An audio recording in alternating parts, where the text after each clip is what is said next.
It is 4 o'clock in the morning. Is it? 4:16. Right then, so what are we doing here so early in the morning? Well, what we have here is this amplifier. That is a Crown amplifier. XLS 250 cat. Drive core. Drive core means it's 4-wheel drive. I've not used this in like 4 years. And I've not even plugged it in and turned it on to see if it still works. I'm assuming it still works. It was in storage for like 2, maybe 1.5, maybe 1 year, roughly 1 year. So what I'm going to do first of all is plug it in, switch it on and see if it works. All right, there we go. I spent about 5 minutes looking for this. That's the power cable. Kind of need that. All right, so the plug is in the power socket and that is now in the amplifier. And what's that white label there? That might be the serial number. Alright, this is going to be fun. Hopefully there's no explosions or anything like that. Let's see if this turns on. There we have the power button. And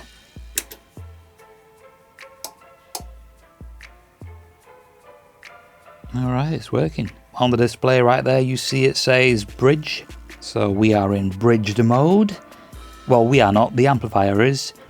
And that basically means it's using 2 channels to power 1 speaker. And that speaker gets the power of both channels. Underneath that it says LP. That means the speaker that's plugged into it is getting low frequencies. The speaker that I was probably using last with this would have been the SMD. That's my bet. The LP makes me think that. That's good though, because we also have the SMD right here waiting to be tested. So yeah, it's been about 3 to 4 years, something like that, since I used this last. Here we have it. The YBWBA ST, aka Your Back Will Bloody Ache 6000, aka SMD, sitting right here on some extra carpet, because it's a little hench. So yeah, you see right there, we had this. Chopped it off, because it was a little annoying. Been meaning to chop that off for years. Now, I can stand this upright if I wanted to. It's just better for storage. And right there is where it was attached.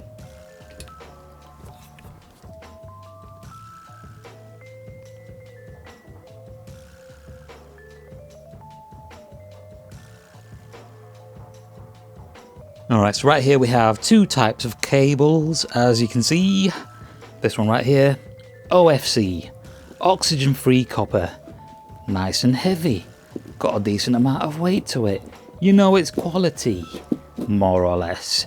This one right here, no FC. For argument's sake, we'll call it KFC, because it might as well be. This is CCA, copper-clad aluminium. So which one are we going to use? Well, ideally, you want to use something like this. But I'm going to use this because why not?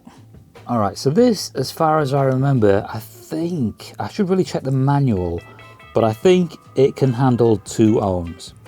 I think. This, however, is a dual 2 ohm sub, so it's going to be getting 1 ohm. Should we see how it handles that? I mean, it'll probably be fine. If anything, it'll cut out itself to protect its circuit. But yeah, the butt kicker amp that I did power the sub with, that handled 1 ohm fine, even though it's not really meant for 1 ohm. But that is a 2000 watt amp, as well as this. Anyway, we'll just see what happens. I'm pretty sure nothing's going to happen. If anything happens, I'll buy another one. Actually, I don't want to be entirely stupid. I've just read the manual, and right there it says 4 ohms, bridged, 2400 watts. So, right here what I've done is I've wired it up in series. You can't quite see that it's in series, but it is. I think that should be good enough. Alright, so we have Spotify on the PC playing, and the sound is coming from the back of the audio interface straight into the back of this. This sub, without a box, is kind of loud. So let me just play a bit of a low volume right now. So also, it's not quite the right time of day to be playing anything loud. And I'm pretty sure if the neighbours are awake at this time of night, they're going to be able to hear this. There is a festival taking place, however, right now as well. And they're playing quite a lot of music. Travis Scott was playing yesterday. Can't quite hear the music, but the bass is what I can hear. Obviously, bass travels. So hopefully it's okay for me to do this. Probably not, but I'm going to do it anyway. So yeah, the sub's moving. There you can see the coil.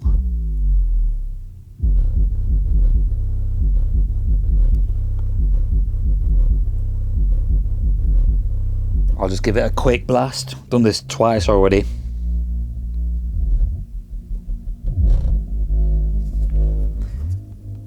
I haven't maxed out the volume, but it's still kind of loud.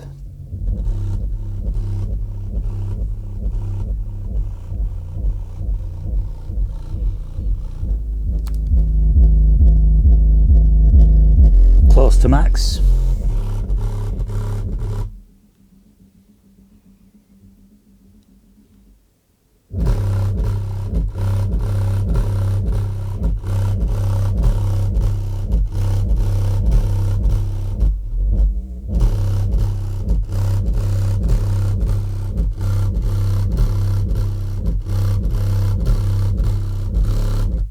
Grab this quickly, give that a quick measurement. Wow, 27 degrees after all that.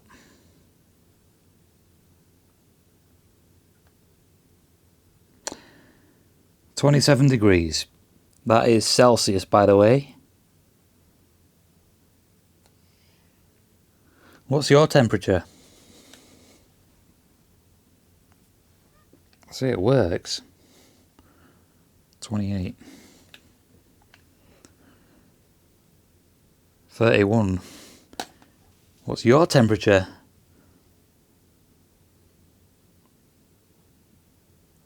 Still 27.2. And that is why it never gets warm, even when I had 6,000 watts going to it. And here we have a website we haven't seen in a long time, onlinetonegenerator.com. So what we'll do is we'll generate 25 Hertz. Okay, we have 25 Hertz playing.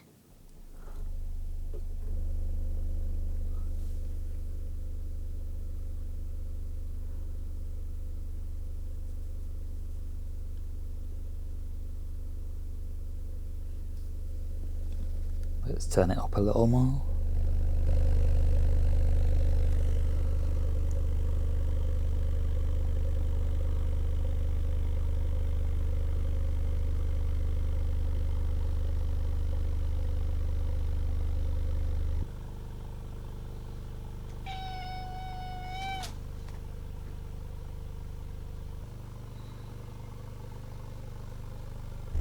Turn it up some more.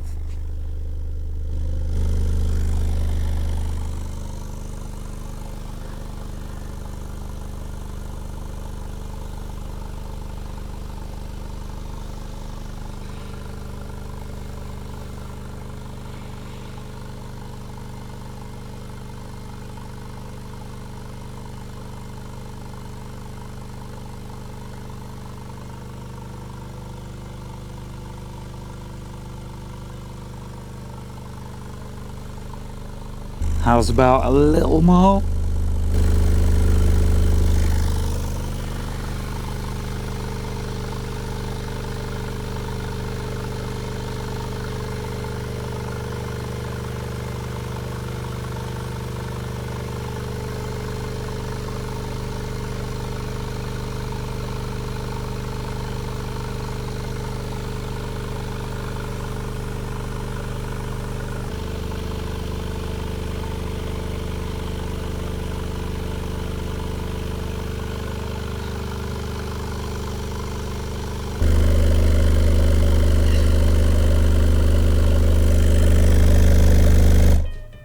Alright, now, temperature measurement.